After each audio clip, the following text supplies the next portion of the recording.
सारे दर्शकों ने देसी पत्रकार कर्मों की राम राम। जब किसान आंदोलन की बात करें तो लगभग 11 महीने हो गए। यूँ समझ लो किसान आंदोलन की एनिवर्सरी आने वाली है। 700 का लगभग सादत हो ली, बड़े बड़े मतलब लाठीचार्ज हो लिए, बड़े बड़े कांड हो लिए। लखीमपुर खीरी की बात करो और चाहे सिंगू बॉर्डर, टिकरी बॉर्डर, बहुत सारी घटनाएं भी घट ली। उसके बाद जब लाठीचार्ज की हम बात करें तो पिपली कांड तो शुरू होया, फिर इशार कांड, सिरसा कांड, करनाल कांड और बहुत सी जगह लाठीचार्ज हुए हैं। लेकिन आज जो ताज़ा घटना है वह है नारनौंद की। जो राज्यसभा सांसद हैं रामचंद्र जांगड़ा, उनका एक कार्यक्रम था, स्वर्ण मनवा रहा वो कार्यक्रम। जांगड़ा समाज की तरफ से कोई धर्मशाला के अंदर उद्घाटन समारोह में उन्हें शामिल होना था, कोई राजनीतिक कार्यक्रम नहीं था। लेकिन किसानों का एक तरफा विरोध है। कोई भी भारतीय जनता पार्टी का नेता यदि किसी कार्यक्रम में शिरकत करेगा, क्योंकि हम लंबा टाइम तक परेशान हाँ और तंग हाँ, तुम्हारी परेशानी देखने की बजाय जब मैं कार्यक्रम में बिजी रहूँगे तुम्हारी सुनवाई क्यों करोगे। कृषि कानून लेकर उनका दो टूक कहना है, यानी कि किसाना का। और रामचंद्र जांगड़ा जी कार्यक्रम में शिरकत करने पहुंचे तो किसाना की जो देसी आई भी थी वह तैयार बैठी थी, नाका लाई, और ज़बरदस्त भिड़ंत पुलिस के बीच में और किसाना के बीच में हुई।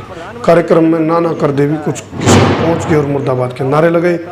और ताज़ा घटनाक्रम जहाँ तभी महत्वपूर्ण हो गया, क्योंकि ताज़े नतीजे आए हैं ऐलनाबाद चुनाव के। ऐलनाबाद के नतीजे में बीजेपी की हार हुई है और अभय सिंह चौटाला इनेलो पार्टी से दोबारा से जीत गए, यानी कि उनका जो गृह क्षेत्र है। दूसरी तरफ अभय सिंह चौटाला ने आरोप भी लगाए हैं बीजेपी इतनी बुरे डाल, मतलब उपचुनाव भी हारने लग रही है भारतीय जनता पार्टी, यानी कि सत्ताधारी पार्टी।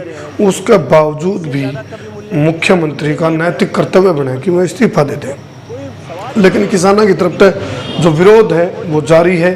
दूसरी तरफ किसान आंदोलन की लड़ाई के अगले अगले एक लड़ाई और भी शुरू होगी, वह है भाई अगेती जो अपना बुवारा है, यानी कि डीएपी ने लेकर आपाधापी मैच रही है, मारामारी चल रही है। ब्लैकमेलिंग डीएपी की कंट्रोल करने में सरकार नाकाम है। अधिकारियों की भी यूँ समझ लो सांस फूली पड़ी है। और आज की जो ये सीन जो तस्वीर हम देखने लग रहे हो, इस घटनाक्रम में देख कर हम बताओ अभी जो माहौल जो चल रहा है उस माहौल में देखते हुए रामचंद्र जांगड़ा का इस कार्यक्रम में शामिल होना कितना ठीक था, कितना गलत था। और हम कड़े शब्दों में निंदा कर रहे हैं जिस भी मतलब माध्यम थे, या फिर किसान भाई लगाओ या फिर कोई भी माध्यम थे, जो राज्यसभा सांसद रामचंद्र जांगड़ा की गाड़ी का शीशा टूटा है उसके हम कड़े शब्दों में निंदा भी कर रहा हूँ। और किसान भाइयों का हाथ जोड़कर बार बार फिर अपील कर रहा हूँ, भाई जोश में होश ना खो। आप लोग इतना लंबा टाइम तक जो प्रदर्शन कर रहे हो या अपनी रोटी की जो लड़ाई है इसको शांतिपूर्ण तरीका से करो। हाँ, सरकार की जिम्मेवारी बने हैं, इतना लंबा आंदोलन हो गया है। अब भाई उन्होंने कहा बोला ज़्यादा खिंची हुई टूटा है, घनी लंबी हो गई है, मतलब यह लड़ाई और अराजकता जैसा माहौल हो गया है। और कुछ लोग नो भी कहने लग रहे हैं भाई सरकार गलवा बन रही है, बोला जो कर ऊपर का थूक क्या मुँह पा के पड़ा करे।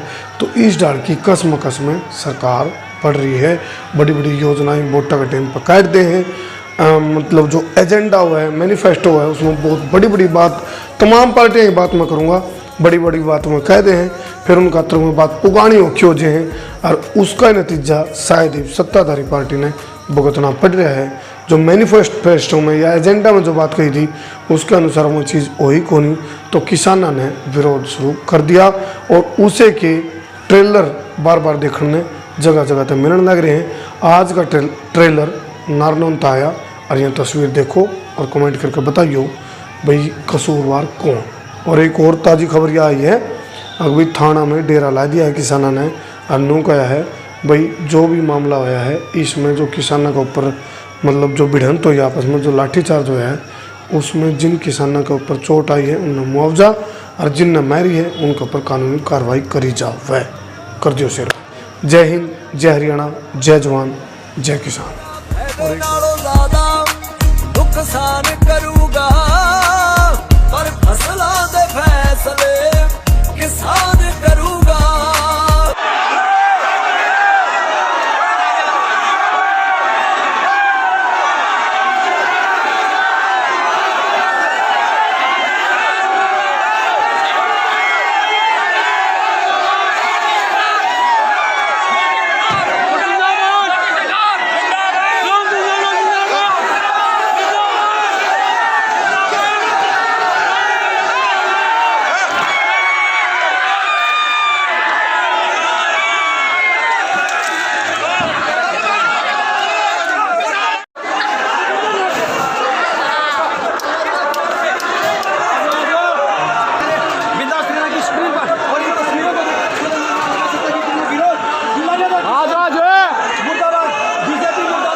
कृषि कानून हरियाणा, ये देश की सुप्रीम कोर्ट ने 1.5 साल के लिए उनके ऊपर रोक लगाई हुई है और सुप्रीम कोर्ट बार बार किसान संगठनों से कह चुकी है, जब हमने रोक ही लगा दी, वो एग्जिस्ट ही नहीं कर रहे, वो लागू नहीं हो रहे कानून, तो आप विरोध किस लिए कर रहे हैं? और प्रधानमंत्री नरेंद्र मोदी जी ने भी कहा है कि आप ये तो बताओ इनमें कालापन क्या है।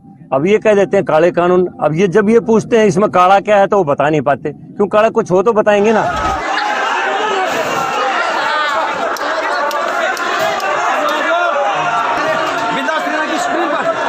किसान तो हर लिहाज से आज खुशहाल हैं और ये सरकार हर लिहाज से किसानों की भलाई के लिए काम कर रही है कि किसान के उत्पाद के दुगने तिगने मूल्य आज मिल रहे हैं इस देश के अंदर। इससे ज्यादा कभी मूल्य किसान को मिले नहीं अपने उत्पाद के, अपने फसलों के, तो कोई सवाल ही नहीं है। लेकिन एक भाजपा विरोध, मोदी विरोध जिसका कोई औचित्य नहीं है, जिसका कोई आधार नहीं है, अब उसका तो इनको यही कहता हूँ कि भगवान इनको सद्बुद्धि दे, इनको अक्ल आए।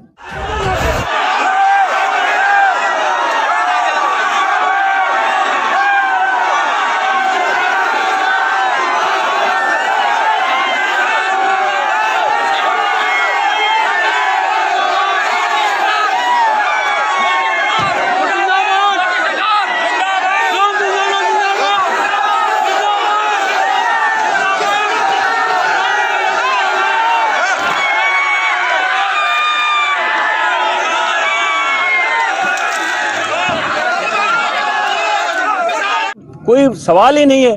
लेकिन एक भाजपा विरोध, मोदी विरोध जिसका कोई औचित्य नहीं है, जिसका कोई आधार नहीं है, अब उसका तो इनको यही कहता हूँ कि भगवान इनको सद्बुद्धि दे, इनको अक्ल आए।